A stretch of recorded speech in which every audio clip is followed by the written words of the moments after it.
सरस्वती पूजार समस्त को हार्दिक अभिनंदन एवं शुभकामना। आज जेहेतु सरस्वती पूजा मु खाइबारे कौन बनई शाशु माँ को दौची देखो। आज मु खाइबारे बनई गोटे पलो फ्राइड राइस पकई काजू पनीर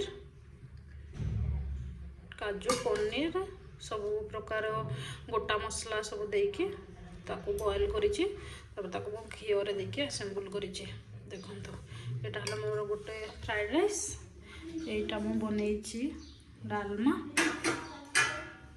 सब प्रकार पनीपरिया पकई सारू आलू खंब आलू कोबी बोईतालू छुई पकईकी सुखिला जीरा देकी ताको करिछि डालीटे एटा बनैछि मोर पर्सनल फेवरेट खट्टा आंबुल खट्टा।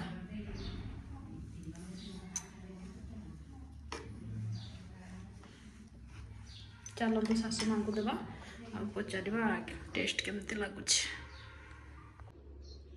देखंतु एबे मो प्लेट रेडी करी नैछि चलंतु माँ को देवा केमती लगुच से खाइकी कहिबे।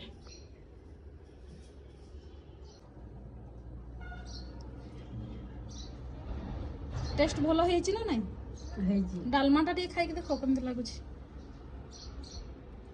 डालमा भी भल होती खट्टा भी भल होती सब भल होती।